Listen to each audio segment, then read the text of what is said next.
Basically, I made a PowerPoint presentation of all of the places we went, for the most part, over in Israel. Bethany was taking the pictures, and I was taking notes as best I could keep up. And came out to a lot of pictures, and so I abbreviated it down a little bit, so I'll be moving quickly through some points, and then take some time to stop and make a couple of points where I'll take some more time. So, but anyways, that's what's happening when I start moving really quickly through some PowerPoint slides.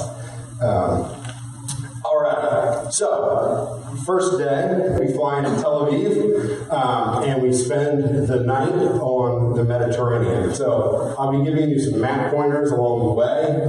So that's Tel Aviv. The way I always memorize the map of Israel is you look for the Dead Sea down here, you look for Jerusalem right here in the middle, you have Tel Aviv, the coast over here, and then you have this little nub up here, and then Tiberias right there. And so you have sort of the 4 points with the 2 seas, and then you've got the Mediterranean out there. So all of the maps where I place the things, I try to have those 4 landmarks in there so you can keep track of where we are. So we start off in Tel Aviv, and so we spend the night on the Mediterranean Sea, which is really cool. It's basically the way you would expect it to look. If you sort of have some stereotypes about Israel in Bible days, you've got lots of little fishing boats, is what they look like, but I don't think they were fishing in them. They were probably just for the rich ones going out for a sail. But anyway, I pretended like there were a bunch of fishing boats.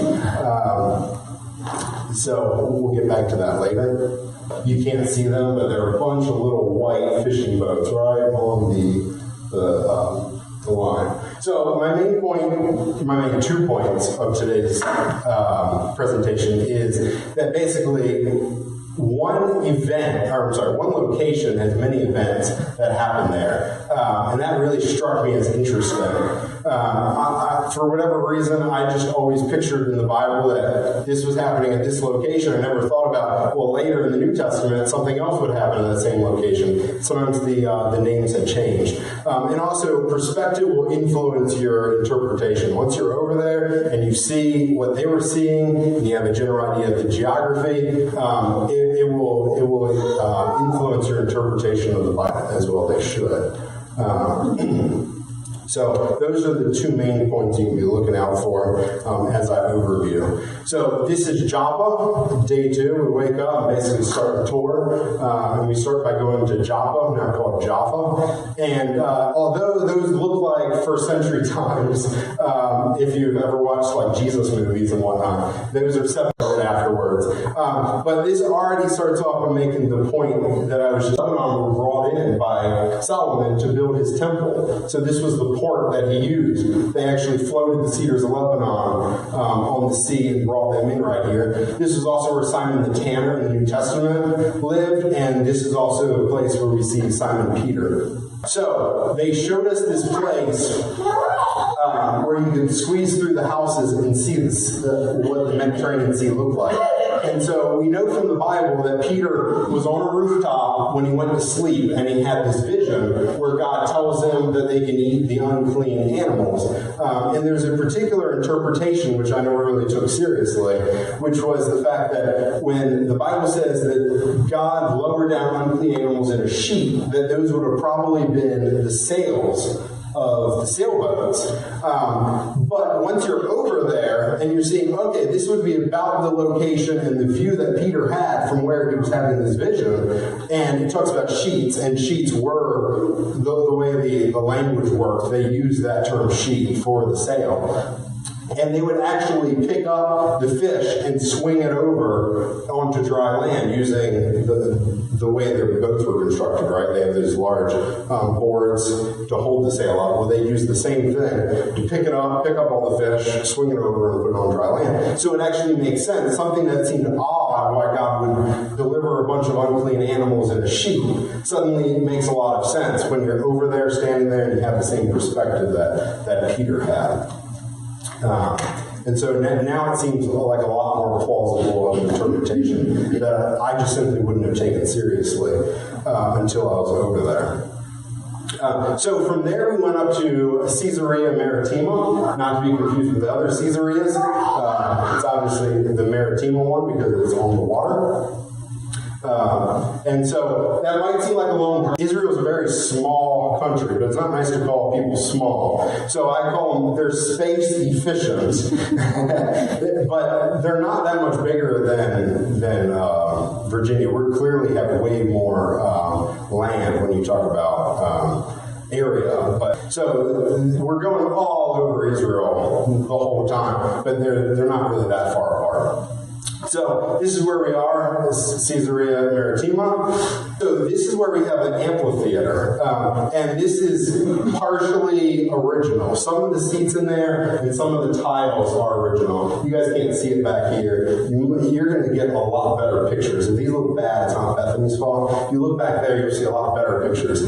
Some of these tiles down here are slightly different color because they're original. Some of the seats up in here are a lot rougher because they're actually original. And what's interesting is, well, first of all, it was a much bigger amphitheater. It got destroyed. An earthquake happened, which caused a tsunami, and then the tsunami came in and destroyed it. So there's a second tier to it, and the seats came around a lot farther. They weren't actually they didn't really care about the view.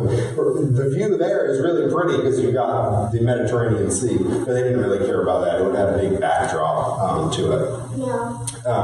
So that's why it's destroyed. All right, so in Acts 25, we actually have Festus come in to this area. You see here, he had Paul being kept in custody at Caesarea, and so then he went down to Caesarea himself, and on the next day he took a seat on the tribunal. And you'll see this is the royal place right there. And so Paul comes in and he makes his defense, saying that he hasn't done anything wrong. So Festus decides to bring in the king of Agrippa. And so he arrives in Caesarea and pays his respects to Festus. And so this is the location where they were to come in. Then Agrippa comes in, he enters the auditorium, accompanied by his commanders and prominent men. And this is, you can't see this, it would be too hard to get all the pictures in. But basically, a little over where the platform was, it would have been to the right, where that picture is. There was an archway, and that was probably where they would have come in, proceeded in, and gone in and taken their seats. So now Paul gives his defense for Festus, but while he's giving his defense, Festus says in a loud voice, "Paul, you're out of your mind." The reason why he said in a loud voice wasn't because he was angry. Just a little while later he says, "In a little bit you're going to convince me to become a Christian." But it's because he's in this amphitheater and he's up here in this little spot, and Paul would be right down here in the center. There's a little metal plate. If you stood on that, then your voice would broadcast over the whole theater. But it only works in one direction because of the way the angles work. We actually tried this when we were here, and you could hear somebody relatively well if they had a deep enough voice. But trying to say something back, you really can't hear anything. So Festus had to get up and say in a very loud voice in order for Paul to hear him. That you're out of your mind, your great learning is driving you mad. So he's being exclamatory, but it also explains just how loud he would have needed to be. And so then you get down towards the end, and Paul says, "I wish to God that whether in a short or long time, not only you, but also all who hear me this day." And so in my head, I always had this idea that they were in sort of like this small little courthouse. It's that old-fashioned, you think everything in the Bible is just like it is in America. So I'm thinking he's having, at best, he's sort of in this meeting with the president, like in the Oval Office, and he's got a couple of guards there. And I'm thinking, well, Paul's probably talking figuratively, like, everyone who hears me, over the period of time, because I'm thinking they're in a small room. But when you're here, all of a sudden it makes sense. Oh no, you've got an entire theater filled with people. The kings and everybody would be sitting right there, and then they would have all all of their guards surrounding them, all of their helpers, servants, and so on. And so he's giving everybody the invitation. He's saying, not just you, but everybody here is invited to become a Christian. All right. Also, right there, maybe 20 feet away from the picture you're seeing, is actually where they have found the first evidence that Pilate actually existed outside of New Testament documents. And so it's an inscription to Pontius Pilate. That's not the original, because the original's worth way too much to leave it out. You can go up and touch this one. This is a replica. But it's a replica. It's an accurate replica, and they have another one safely in a museum somewhere. But this is the kind of thing you see all over Israel, where you have these little bits and pieces of evidence that what the Bible says about the people, the names, places, and dates are accurate, because we find little things like this. So it's good confirmation, just a little boost in confidence that what we have in the Bible is historically accurate. All right, so go a little ways down, another 20 or so feet, maybe 100 feet. You've got the entrance to the Hippodrome. The Hippodrome, you'll see, is another type of theater. But on the entranceway to the Hippodrome, you might notice it's a very comfortable seat. You might want to call it a throne. It's where they go to the bathroom.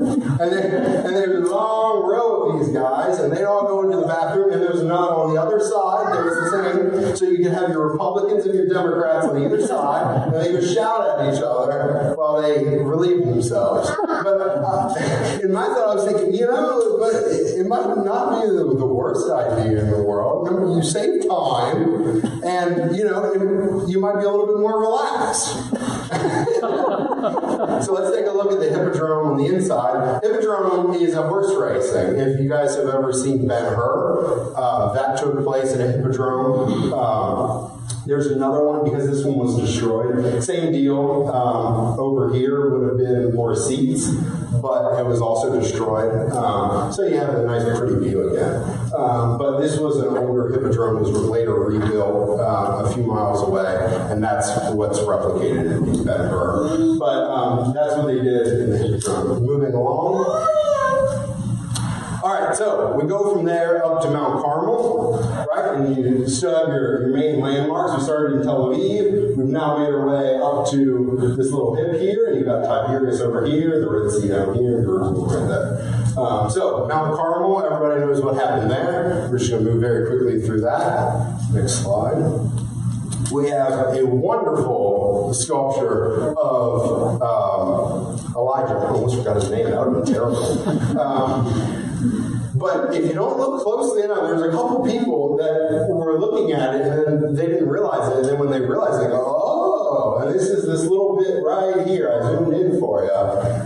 It's Elijah stomping on the heads of the false prophets of Baal, which is I think, is a really good reminder of the fact that real life is violent, and the Bible describes real life. And so it includes violent scenes. So from there, we went to Megiddo, and I don't have time to tell you about it. Look, if you want more information about any of this, there's a great way to learn about it. Go. Okay? So we went to Megiddo, and you're going to have to go over there to find out what happened over there. And from Megiddo, we went to Mount Precipice, and then to Nazareth, and then we went on to Tiberias. One quick point about Mount Precipice is also called the Brow of Nazareth. They have this nice little inscription here. It's also nicknamed the Leaping Mountain, because if you remember in the Bible, there was a large crowd that was coming and pushing Jesus to the edge of a cliff, and this thing is really steep. It's so steep that I couldn't get a good picture of how steep it was, because I couldn't get the camera over that far. But they're pushing in on him. And according to this stone, Jesus jumped off of it. And so it's called the Leaping Mountain. And any of you who have read your Bible a couple of times go, I don't remember that. Well, they say it's according to tradition, but it's also the same mountain that we know of in the Bible story where Jesus then walks through their midst. So anyway, not everything over there is accurate. Always good to keep in mind.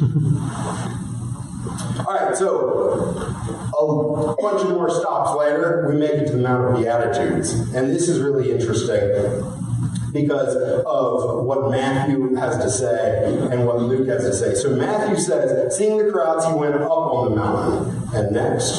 And Luke has to say, he came down with them and stood on a level place. And this is right before he goes on to his famous passage. And if you check out the context, it does seem to be the exact same situation. Sometimes the Gospels will have stories that sound similar, but are slightly different. Feeding the 5,000, feeding the 4,000. Most agree that this is the same story, but Luke and Matthew recorded it differently. But once you're over there, it makes perfect sense. It's hard to tell here. Again, you just have to go over there. You can see it a lot better. But this light grass right here coming out, and then the light grass stops and the dark grass continues. It's probably not different vegetation. It's the way the light's hitting it. Because it sort of plateaus, dips down, and then plateaus again, and dips down. And that's the way the whole countryside is. And so we were on the Mount of Beatitudes, and we don't know if Jesus was exactly there. But the whole mountainside's like that. Once you're over there, it makes perfect sense for one person to say he went up the mountain, because they're actually coming off the shore. So if you're coming off the shore, clearly you have to go up. So he comes up the shore, so he's up the mountain, but he would also come back down to a small plateau. Makes perfect sense when you're over there. All right, so next we go to Tel Dan, which was originally there, straight up from Tiberias. So we started in Tel Aviv, going up the shoreline, cut over to Tiberias, and now we're going to Tel Dan. This is pretty interesting. So they uncovered this, and they believe that this is what the Bible would refer to as a high place.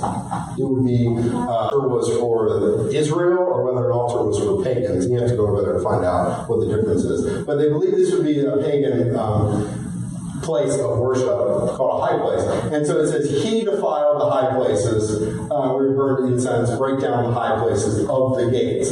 So we're talking about gates and he. Does everyone know who the he is that hasn't been to Israel? Next slide. Me.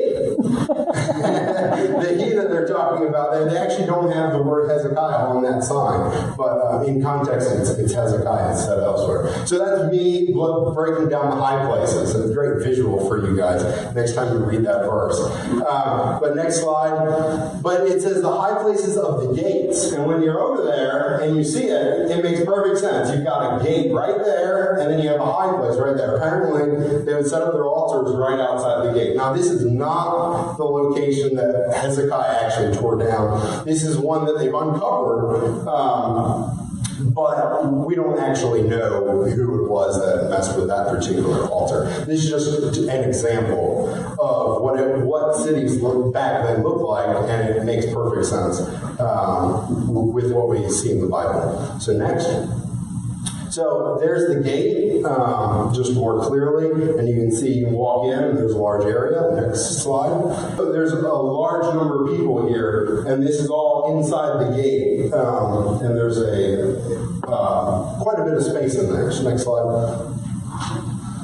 And so what that helps with is explaining some of these verses that talk about what go on by the gate. It seems a little odd for them to constantly be conducting business by the gate, but we know that the king arose, took his seat at the gate, and the people came before the king, which seems kind of odd, and Boaz had gone to the gate and sat down there. It seems kind of odd just to sit at the gate all day, but it makes a whole lot more sense when you understand the gate is being right there and you have a nice big courtyard. Next slide. They actually found right here in the same courtyard something which they believe would have been the throne for the king. And so if Hezekiah was there, he would have been sitting on the throne. He probably wasn't, but whoever the king was, he would have been on the throne. So you can see all three of these. The Bible talks about the high places of the gates, and it also talks about the king taking his seat by the gate, and other people doing business by the gate. You can see all three of them are right next to the gate. And that's so going up even higher is going way up above the Sea of Galilee, right there. We're way up there. This is the part of Israel I never memorized for the test. But nowadays it's called Banias, something like that. But we know it as Caesarea Philippi. What actually happened was they called it Caesarea Philippi, and then they called it Caesarea Panias because of the god Pan. And then they just abbreviated it to Panias. And then when the Arabs came in, they can't pronounce P's, and so they called it Banias, or Banias. And so that's what it's called today. But it's important to understand that that is related to the god of Pan, and also it's the same location as Caesarea Philippi. Alright, and so this is what they call a grotto to Pan, the temple of Pan. Is a small little cave which they would have thought, that this is where they would have said that God resided. They call it a grotto. And so that's sort of a zoomed out view, and that's sort of a zoomed in view if you want to see sort of what it looks like on the inside. Go figure, it's empty. All right, so they found a number of artifacts in this area to really place this temple worship of Pan and a couple other gods we'll get into in just a little bit. But these are some of the things that they've discovered. I just wanted to sort of point out. Sometimes they rely heavily on artifacts, other times they rely heavily on tradition. Sometimes it's fragments that they found. There's a number of ways they put things together. Sometimes tradition can be a little bit dubious, but they've really found these artifacts here. So moving on. This is a picture that Bethany took of a sign where it was an artist's impression of what it would have looked like back then. And they had all these conveniently labeled for me. Not like that, so I had to relabel them. But so you have the temple to Augustus down here. That would have been built by one of the Herods to suck up to Augustus. Then you've got the Grotto of Pan. That's what you saw a picture of. Then you have the courtyard of Pan and nymphs. And so Dale was actually telling me the nymphs would come out and rile everybody up. And then the god of Pan would sort of step in. And this is where we get the word panorama or pandemonium and a number of those kinds of words from this very idea. So that there's the connection. It seems odd, like why they've got a god with like a skillet, but it was a different time, different language. So you've got the courtyard of Pan and the nymphs, and then you've got the temple of Zeus, and then you have the temple of the goats, and right between Zeus and the goats, these are the sacred goats too, don't forget that, but I didn't have space up there. Then you have the court of the Nemesis, which doesn't mean that at all. It was the god of justice for them, but that's how you properly translate it. And then you have the temple of Pan over here, and so they've discovered bits of the temple of Pan, and the main thing that everybody looks at is the grotto of Pan. So we actually know that Jesus was headed up into this location. Next slide. And so you have all of these temples, gods, places of worship, and with them all laid out right there in front of them. And this is what Jesus says to his disciples. He's coming to the district of Caesarea Philippi, and he asks his disciples, who do people say that the Son of Man is? With all of these gods right in front of them. It suddenly adds a new depth, a new dimension to the question. And the disciples answer in a very Jewish way, right? They're not going to talk about these gods. They're going to talk about the Jewish patriarchs, right? Some say Elijah, some say John the Baptist, maybe another prophet. But he says, but who do you say that I am? And Simon Peter replied, you are the Christ, the Son of the living God. And so here they are in front of all of these gods. The goats die, Zeus is dead, Pan is dead, Augustus is definitely dead. Yet Simon Peter says, you're the Christ, the Son of the living God. It's a lot more powerful. And so next thing that Jesus says to Peter, you've got this picture. There was a picture I showed you before, but a large rock, and the whole mountainside is rock going up into Mount Hermon, right? Mount Hermon, and it's all giant rock. But he says to you, Peter, and Peter and rock sound similar, and also Peter, his name, right? Because Jesus actually changed his name from Simon to Peter, which means sort of small stone. So he's using a play on words here. That's the reason why, because Jesus wouldn't need to say, you are Peter, but on this rock. He wouldn't need to say it like that, but that's the reason it's because it's a play on words. And so he says, I tell you, you are Peter, and on this rock I will build my church, and the gates of hell shall not prevail against it. And so it makes a lot more sense to understand it when you're standing in front of this giant rock. And he says, on this rock I will build my church. Talking about how he's going to triumph over all of these other gods. And there is also some evidence that this area would have been called the gates of hell. There was actually a sign that we saw that said hell that way. And he's talking about them not being able to prevail against it. And then he goes on to say, and I'm going to give you the keys to the kingdom of heaven, and whatever you bind on earth shall be bound in heaven, and wherever you loose on earth shall be loosed in heaven. And as I was thinking about this, this was sort of an idea that came to me that I know I would have never come up with if I hadn't been over there. But it's possible that maybe Jesus was referencing the fact that once he dies and Peter has these keys that we know, he goes to the Jews, then he goes to the Gentiles, he might be referencing the fact that he's coming to save the Gentiles as well. This is one of those future indications, because they're standing in front of all of these Gentile pagan gods, and he says, on that rock I'll build my church, which for the Jewish disciples, whoa, you come and save us, Israel, but don't try to save the other guys. But this might have been one of the early indications that Jesus was also coming to the Jews. And of course, as we already talked about, God then comes and reveals to Peter with the sheep, maybe a sailboat sail, that he can take and eat the unclean animals, and tells him to go on, and Cornelius is the first Gentile convert by Peter. And so maybe it's possible. It was just something that came to me, and I thought this is a great example of how being over there, understanding the geography, the layout, what they would have been seeing as they were talking, it changes your interpretation. I would have never come up with that on my own. Somebody will probably debunk it later as why it's a bad idea, but nevertheless, it gives you better ideas about interpretation when you're over there. All right, so we also went to a Syrian battlefield. I don't know where we were, so it's classified, but it's somewhere up in that corner up there.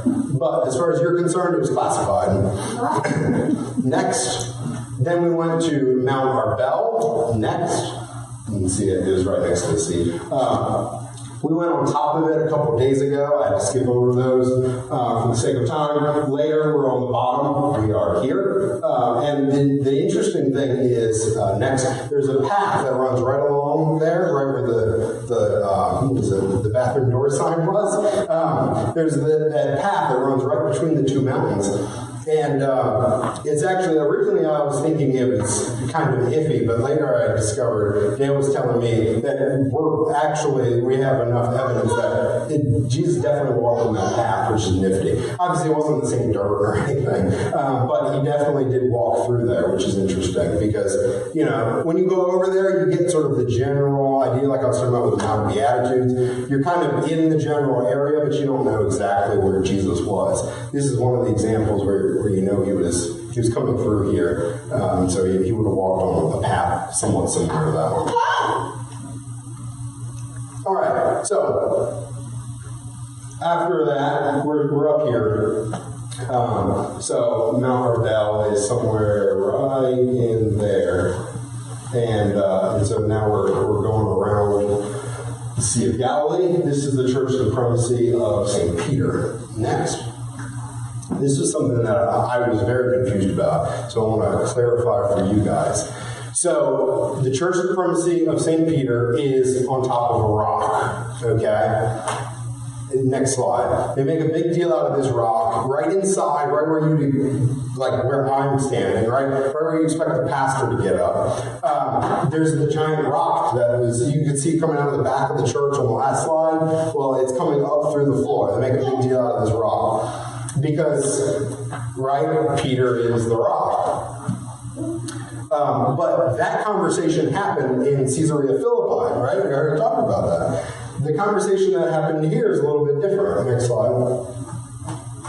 I don't know how well you guys are going to be able to read this. Oh, it shows up pretty well. So Jesus revealed himself again to the disciples by the Sea of Tiberias. This is how we pretty much know where it is. This would have been a major port for the Sea of Tiberias, so it's probably the one that the disciples would have used to go fishing.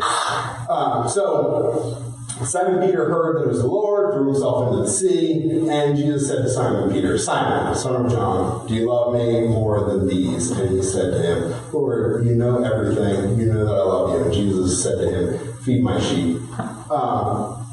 There's nothing at all in the story about rock. And so I think people might see these pictures and get a little confused. You've got Jesus saying, on this rock I will build my church, and the gates of hell will not prevail against it. Peter's the rock. This is the church, the primacy of St. Peter. It's not the rock. Okay? The reason why they draw special attention to that rock is because they think that Jesus might have used that rock to cook the fish and serve it. They might have sat around that rock for that meal that it was breakfast, actually, early in the morning. That's the meal where the disciples went out, weren't catching anything, and said, throw your nets on the other side, and they came in and they had a lot of fish. That's the context of this story. So that's the big deal about the rock. So don't get confused about the church on the rock. It's not the one that Jesus is talking about when he says, on this rock I will build my church, and the gates of hell will not prevail against it. Interestingly enough, on the rock that I showed you, the Temple of Pan, there is no church on top of it. But that's because we believe, contrary to Catholics, that the church is the body of Christ and that it doesn't have a visible representation like the Catholics do with the Pope and so on. And so that the church is invisible. Interestingly enough, though, on the other side of it, the Temple of Pan, that you notice that it's basically all gutted. They abandoned it. So, in a sense, the gates of hell do not prevail against the church. Moving right along. Bethlehem. Moving right along. Stars and Bucks Cafe. This is what I picked up from Bethlehem. Bethlehem's an actual city, so they can't just, put a church and a tourist stop on every corner like some of the other locations. So there was some, whatever you want to call it. It was a nice spot. They put a nativity and things like that. But there's not, they don't really know exactly where Jesus was born and things like that. But there is a Stars and Bucks Cafe. And if you want with your coffee, don't forget, there's Chinese food. So for any of you who always wanted coffee and Chinese food, there you go. Thought we'd throw in some humor. So in Bethlehem, we did go into the Church of the Nativity. Where this is the church, Dale was telling me, I've never watched it before, but I guess on Christmas, there's always this famous service. I think all of the major world leaders, the president normally goes, I think, and they show this church on TV. And it's a nice looking church. What can I say about it? Down in the basement, they have this sort of shrine to baby Jesus, where some people might think that Jesus was born, and you sort of, it's an interesting thing to go and see. But for the sake of time, we have to keep moving. All right, so then we went to En-Gedi. This is very, very interesting. Some of these places you'll notice that there's a little blue line connecting the dots. And there are other places where Google Maps couldn't give me driving directions to, and I'm not sure why. But so we were way up here by Nazareth, and we were up by the Sea of Galilee, and we worked our way down. I skipped over the Jordan River stop and a bunch of other stops, and we're now by the Dead Sea. So we were in Bethlehem, but we're here because now we're spending the night in Jerusalem, so we have to come back to Jerusalem each night. So from Bethlehem, we go out to En-Gedi. All right, so in En-Gedi, we see these caves up there. And in 1 Samuel 24, it says, when Saul returned, following the Philistines, he was told, behold, David is in the wilderness of En-Gedi. Next. Then Saul took 3,000 chosen men out of Israel and went to seek David and his men in front of the rocks of the wild goats.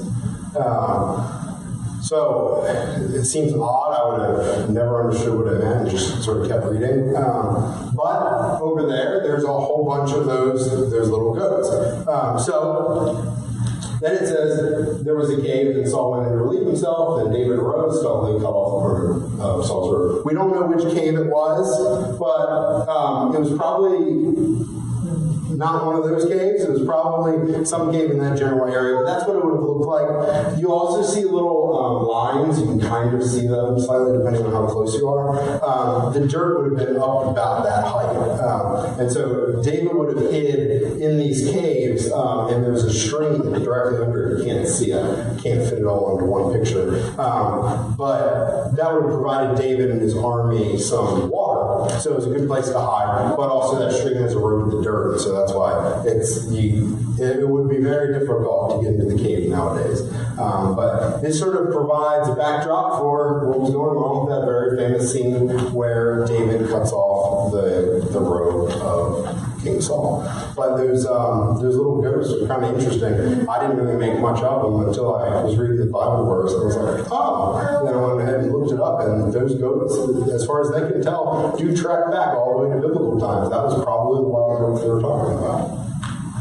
Alrighty, moving along. Masada. I don't have time to talk about that. You have to go to Israel to find out more about Masada. Moving along. So, I did have enough time to put a picture on the slide. It's a lot of fun. There's actually a little path here you might be able to see called the Snake's Path that if you get a chance, you got to walk down. So go before you're too old. After that, you're all sweaty from walking down the Snake's Path, you go to the Dead Sea. This was one of those experiences that were on my bucket list since probably before middle school. Heard about the Dead Sea in Sunday school, and was like, man, I've got to try that. Floating? Really? And I want to know how buoyant it was. And let me tell you, you got to go. It's a lot of fun. I don't have any pictures. I don't have any videos. You have to go. All right, Qumran. Does anybody know what's significant about Qumran? I didn't know either until I went over there. This is very significant. Next slide. This is where the Dead Sea Scrolls were found. Move along. So this is one of the caves, I believe it was cave number 4, where Dead Sea Scrolls were actually found. I don't have time to tell you the whole story. Go over there and they'll tell it to you. So here's sort of the bullet points of why this is very significant. This is significant for your biblical confidence, apologetics, general history, so on. They confirmed these scrolls, the scientists, archaeologists, they dated, confirmed these scrolls were accurate. They weren't forgeries. They dated back to the time of Jesus. There was an Essene community that lived up in sort of a little bit out of the way of Jerusalem, and there were a community of all men, and they had written out scripture. They were a Jewish community. So they were dated and confirmed, yes, these were really scrolls written by the Essene community. That date that they were confirmed to be legitimate is also the same date that the UN confirmed Israel as a nation, which is kind of interesting. 14,000 fragments were found initially, another 1,000 were found later, so there's a ton of fragments. They believe Roman soldiers who went in and raided the Essene community probably found these and tore up the scrolls. And then later the Bedouins who actually found them tore them up so that way they could sell them more, right? Because if you got one fragment, you get $100, but if you tear it in half, you can have $200. They really didn't know what they were doing, and these scrolls were a big deal. They should have been handled a lot better, but now they're being handled very carefully. So once they put all those fragments together, they have about 530 scrolls, and those scrolls were finally completed in 2001. This is very recent history. The very cool thing about this is that this gets our Old Testament way back into the time of Jesus as opposed to what we had before. So not all the Dead Sea Scrolls are scripture, like many people have thought, me included. Only about 10% are scripture. But when you're talking about 500 and some scrolls, 10% of scripture, we get a lot. We have all the books of the Bible partially. Okay? We don't have the full, complete books of the Bible. The only complete book of the Bible we have is Isaiah from the Dead Sea Scrolls. But if I were to pick a book of the Bible to have complete that will place us back prior to Jesus' death, I'd pick Isaiah. Right? Because now we can place all of the prophecies in Isaiah that talk about Jesus' death before Jesus, which is key, obviously. Prophecy doesn't mean much if it was written after it happened. But when we can confirm, we have a very reliable dating that this stuff was written before Jesus. Very good. So it was definitely dated at over 2000 to 2200 because the Essenes lived there mainly before the date switch, whatever you want to call it. You know how you go from BC to AD or BCE to CE. So they lived there about 60 years before year zero, and then maybe another 20 or so after. And so they're dated somewhere in that range. Next, skipping over a bunch of stuff, Hezekiah's wall, which is super cool. Of course, I'm going to talk about all the Hezekiah stuff. So this was very nifty. I didn't actually know much about it because I'm a lazy scholar and never bothered to look it up. So this is the wall that Hezekiah built with his own two hands. Just kidding, he had a bunch of servants because he was the man. But this wall continues, and basically they had to make it a city, right? We gave Israel their country back, the UN and so on and so forth, kind of gave Israel. So they got to make use of the land. But then they have all these wonderful artifacts. Well, they can't just have Hezekiah's wall going around everywhere. So they've covered it up in a number of places, but they marked it by this little, it's reddish. You can see it a little bit better back there. Reddish tiles. So everywhere you see that on the ground over in Israel, that was the path of Hezekiah's wall. So this is the context of what happened with Hezekiah's wall. So Sennacherib was coming. Hezekiah knew it. And so he took courage and rebuilt the wall that had been broken down, erected towers, and built another outside wall. So as best I can gather from my notes and Googling it, this wall would be that outside wall at the very end. Because he did three things. He rebuilt the wall, built additional towers, and built an outside wall. Maybe that last one, that's more than likely this one, which is pretty interesting. Small tidbit about Sennacherib, next slide, is we were talking about this a little bit today. Robin actually tipped me off on this, and so I went in and Googled it. You can go onto Breaking Israel News if you want to make sure you have a reliable news source. They seem to be pretty reliable. And they confirmed that, yes, when ISIS tried to blow up, there was some mosques, and there was also this sort of shrine to Jonah in Nineveh, which they called the Tomb of Jonah. But I agree with Homer when he said probably not the Tomb of Jonah. But nevertheless, they tried to blow up some of this stuff. And what they did is they discovered some tunnels, and long story short, they have actually discovered Sennacherib. It's the first time they've ever confirmed through an ancient artifact that Sennacherib lived. Before that, we only had what the Bible had to say about it. There's one thing to find the fragments, another thing to find actual artifacts. Just gives you a little bit better understanding of who he was. So this is happening right now. That is not a picture of Sennacherib's temple, because as far as I could tell on the internet, there are no pictures yet. This is something that's undergoing. It's happening right now. The archaeologists are over there. That is the building that was blown up by ISIS. Sennacherib's temple is somewhere underneath of that they've discovered. So keep your eyes out on that. I just thought that was very interesting. And that whenever you see the word Sennacherib, you'll remember he came after Hezekiah, and Hezekiah lost. So, going back into Jerusalem, I'm talking about the Temple Mount, which I would love to explain to you. I had no idea all the history of the Temple Mount, but it makes a lot more sense about the way it works and how it looks and so on. Things like the Wailing Wall and all that, and I don't have time to get into that. One of the really cool things I really liked being here was because they can place Jesus here. These were the temple steps for the second temple that Jesus would have used.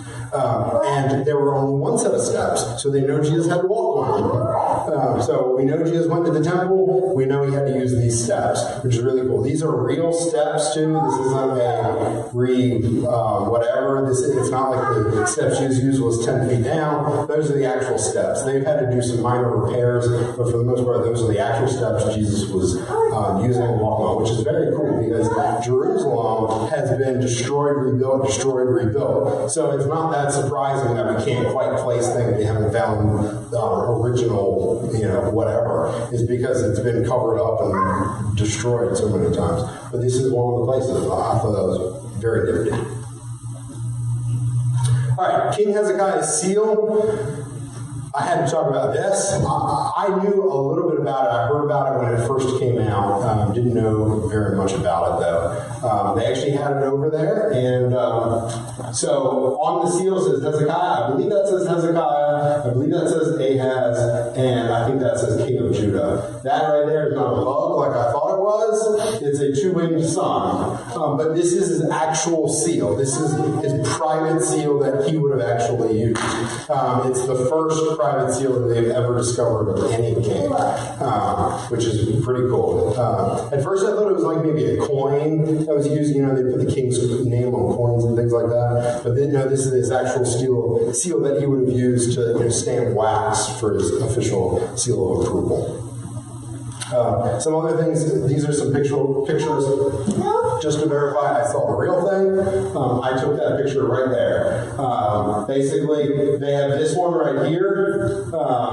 It's in this big, giant glass cage, so nobody can steal it, but it's just sitting there. You can go up and do whatever you want to the cage, just can't touch the seal. And then they have a magnifying glass on top because it's such a small seal. And so I took a picture right through the magnifying glass just to verify I saw the real seal. It really does exist. My picture doesn't look quite as good as the professional one they had on the wall, though. But this was discovered in 2009. Very recent stuff. Very exciting things. But it confirms places Hezekiah at the right time. That is me with the seal. Just in case anybody wonders if I was actually there, I was there. All right? I was also told that I needed to have more people in my PowerPoint. So there you go. All right, jumping right to the end, because I had to save a lot of time, is the Garden Tomb. And this is one of the best experiences of my life. They don't actually know if this was the tomb. Basically, over in Israel, there's two spots. There's the Church of the Holy Sepulchre that is run by the Catholics, and there's the Garden Tomb that are run by normal people. So they think that they have the tomb over there. The Garden Tomb people is much, much more recent that they've discovered this place. There's a mountain they think kind of looks like a skull, so maybe that's the place of the skull. We know that the tomb had to be like right there because the Bible says so. So here's the tomb right there. So possibly, and I was debating, should I put a picture of the inside of the tomb or not? I figured I was always kind of curious, well, what's going to be in there? So I went in there. It's kind of boring, but that's because it's empty. So that's a good thing, right? It didn't hit me until later. Oh, yeah, I guess there shouldn't be anything in there. But it's just an empty tomb. So that's very good. That is it for my presentation. And up next you have Dennis. Okay. In case you want to bring my phone up because I have notes, I'm not texting anybody. But I have a terrible short-term memory, so I need to read off of this. But yeah, after that presentation, it's overwhelming, isn't it? There's a lot to learn, and this is my second time going over there, so I can say that the first time I was overwhelmed, and the second time was different because I was overwhelmed. But this time I was prepared. I knew I was going to be overwhelmed. But there's just so much to learn about that. And kind kind of what Hezekiah hit on a little bit is that this country is not very big. He compared it to Virginia. I've always heard the comparison is about the size of New Jersey. So a country that is the size of New Jersey has a message that came out of it. It starts with the people. It starts with Abraham, and it goes through all the history, and it eventually comes to Jesus. And then this message, it goes out from Jerusalem, and it ends up changing the entire world because of this message. And if you ever go over there to Israel, you will see this symbol right here. What it is a big cross in the center. Excuse me. And then there's 4 crosses along the edges. And what it's a symbol of is the center cross is the message of the gospel. And the 4 other crosses, it shows that the gospel is going out to the 4 corners of the world. So there in Israel, you just have a tremendous message that it changes what goes on in the world. It's something that applies to us today. One of the places that hit me, that was one of my favorite places this time, was the Sea of Galilee. Because when you get there, you look over the region of Galilee. You're in there in a boat, and it's similar to what Jesus would have been on when he calmed the sea. So you kind of see where most of his ministry took place. And it's a very humbling experience to be where Jesus was, to walk where he walked, to see where he would have taught his disciples. And when you go over there, I don't know if it's the same for everyone else, but there's a specific place that just hit me that I'm really here in Israel. This is a real place. And for me, it was when we went up to the hill right over Jerusalem, or right before Jerusalem, and you look out and you see the whole place. You see the whole city of Jerusalem. And it was getting close to night, but you can still see it. And then it just really hit me that this place is real. These events really happened. And I don't know for certain what it is that hit me, but one of the things I can say is that there's a lot of tradition in the other areas that says that this may be the spot, or this may be the spot that Jesus did this. But when you go to the Temple Mount, you actually see steps that are original steps, and you can say, the tour guides will tell you, these are the actual steps that Jesus walked on. So it was probably that just, it really hit me that I was really there in Israel, and it meant a lot to me. But I only have one more thing to talk on. I'm not going to take up as much time as Hez, but the most important part of the trip is obviously the end place we go to, which is the Garden Tomb. Because this is what all the rest of the Bible hangs on. If Jesus did not rise from the dead, as it talks about in 1 Corinthians 15, then our faith is useless. So when you go there, it's a humbling experience. You go into the Garden Tomb, and you see that it's empty. There's actually 2 places that they say it could have been. They say it could have been in the Church of the Holy Sepulchre, or it could have been in the Garden Tomb. And when you go there, which you guys are going to do eventually, you will say that you wish it was in the Garden Tomb. You hope it does, and you have to go there to find out. But just being there in the Garden Tomb and seeing it's empty, it's a tremendous feeling. It's a feeling you can only get if you go over there, because these stories really just come to life, and you learn so much over there. And that's all I have to say, and I think Bose is going to finish us out here.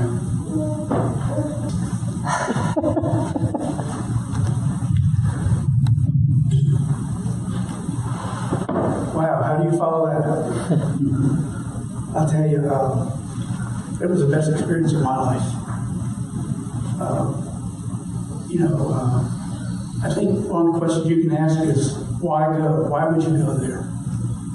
Maybe the better question is, why not? Because, if you've ever had thoughts of doubt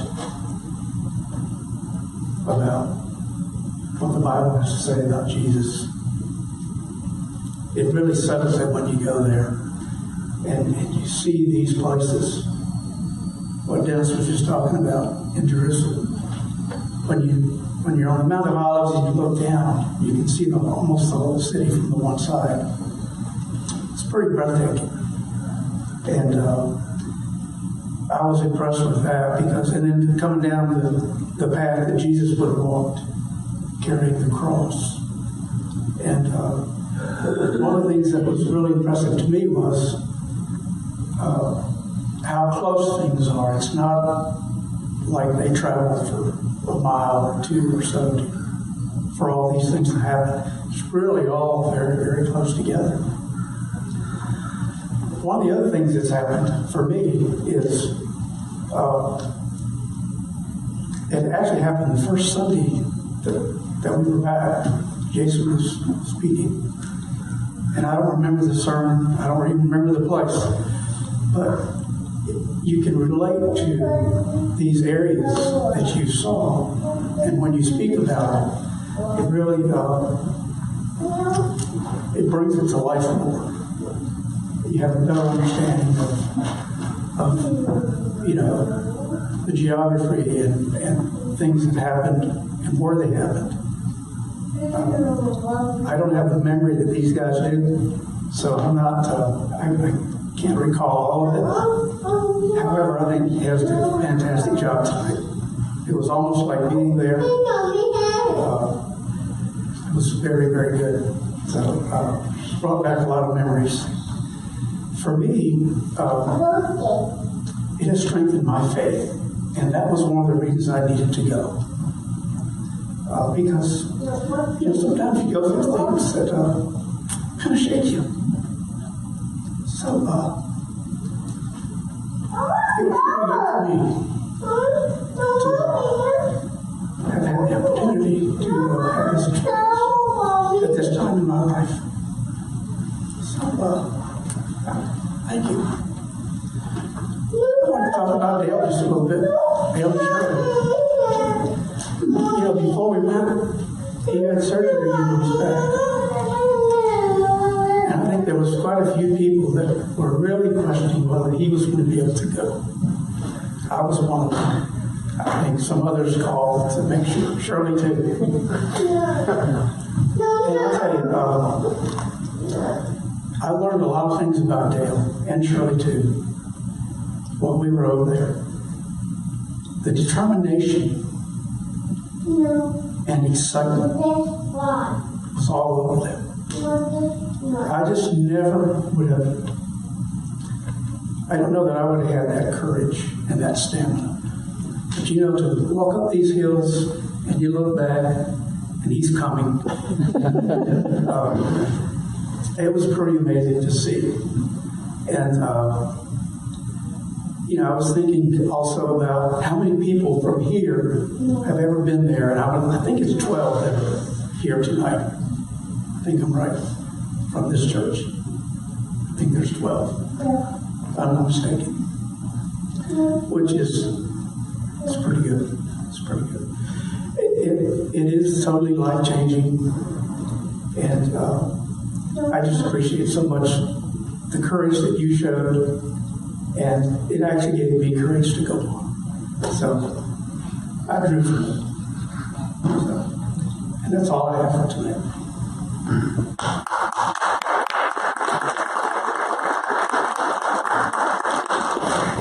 All right, we're going to open up for some questions. Get these guys up here since I don't have the answers. You guys have any questions at all? Yes, you mentioned that these buildings were built high.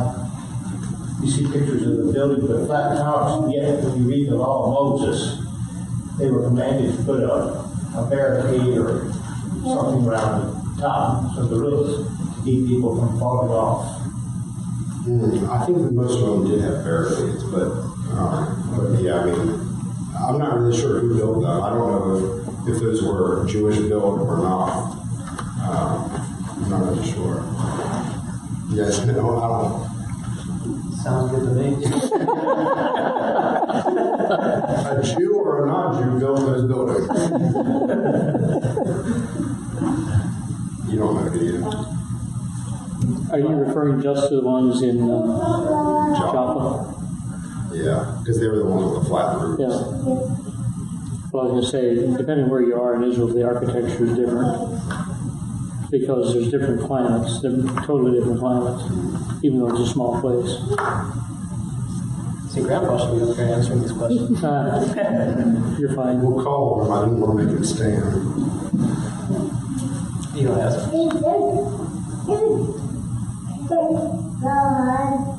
He wants you to blow the horn. I actually practiced just in case. Hopefully this goes well.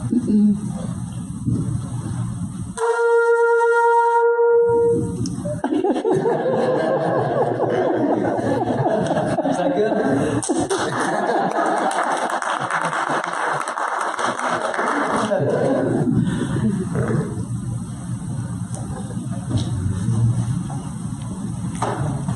What is it? I've heard about the sermon, and I guess on the mount or something, and your voice carries so much. The atmosphere, or what it is, something. I understand that your voice can be heard. So I don't know if I'm in the right place. I know it's in the original sermon. Yeah. No, there is, similar to the amphitheater, there's a couple of places over there that naturally do that. I don't know if it has to do with the atmosphere as much as it has to do with, I think it has something to do with the mountain when you have that shape to it. So Jesus would have been coming off the shore, and then you have this steep mountain coming straight up. The sound will carry very well and spread out over that mountain, just because of naturally the way it is, where it's so steep. It must have something to do with the way it works. Because that amphitheater, I had to skip a few slides, but it's very steep, and there's a second tier on top of it, so it kind of goes straight up. That way you get the most number of people closest to the less steep it is, the farther away there's back people. Sound waves go up and out, Yeah. and that's why that works so well. There's actually also there's a cove right in that area where people think that Jesus would have gone out. When it shows that the Bible says that there was a large crowd, so he got out on a boat and he spoke to the crowds from the boat. And there's a little cove where it goes in and makes sort of like a semicircle, sort of like the amphitheaters, and the hills go up. So that's another area where that would have been pretty significant as far as like the sound transitioning, because just like when the walls go up, it kind of helps catch the sound and reverberate and amplify it. So there's a couple different areas there that they have that effect. Y'all didn't talk much about the food. Did you find any favorite foods or things that you really liked or really didn't like? You guys go for it. The desserts were fantastic. Did you get tired of pita and hummus like some people do? No. I was kind of disappointed they didn't have more pita. But I would say, no, there was a few stops, but I would say my favorite food was the shawarma. I'm pretty sure it's lamb. It's a little bit of... Not the stuff we had though, right? I don't know. Grandma's saying yes and Bethany's saying no. I think it's lamb and beef and Well, they told us it wasn't real lamb. They just put lamb fat on there. Yeah, we had chicken shawarma instead of right on the Yeah. Okay. Well, Yeah, they told me chicken, but I think it's whatever meat they think you'd like. the shawarma was probably my favorite. yeah, talking about the desserts. Over here, you never see Mose eating desserts when we have carrying, but I did see him eat it over there. No, I thought the food was generally good. It wasn't anything to rave about. And I don't write home, so. But the food was generally good. I'll put it to you this way: I would try a little bit of each thing, and by the time I was done trying them all, I was full. And so I didn't really need to find anything that was so good I'd stuck my face. So, that's that. It wasn't terrible by any means. Most of it was pretty good, but it wasn't like it was different. But sometimes people make different to be like the best thing in the world. It was just different. You should all go. Don't worry about the food. That's right. It's worth every minute of it. Yeah, I really wanted to show you guys almost all the stops, but it ended up being 150 slides. So I cut out a lot. But believe me, your time, you keep moving, and your days are filled, and it's very efficiently run. And believe me, it's definitely worth it. It's not something you want to do on your own. You need to go in a tour setting with the way Grandpa and Grandma do it. If you go over there by yourself, you're not going to get a tenth as much as if you go and you tour underneath Malcolm or someone else. So this is the tour program to go with. Don't try to do it by yourself. Yeah, we were walking out of one place, and some other people were trying to walk in, and our tour guide stopped to help them because they weren't speaking the language, and it was just a family just by themselves. And lo and behold, they were trying to get in right as they were closing. And they didn't know. But you go with the tour, they know when these things open and close, everything's pre-planned. It's great use of your time.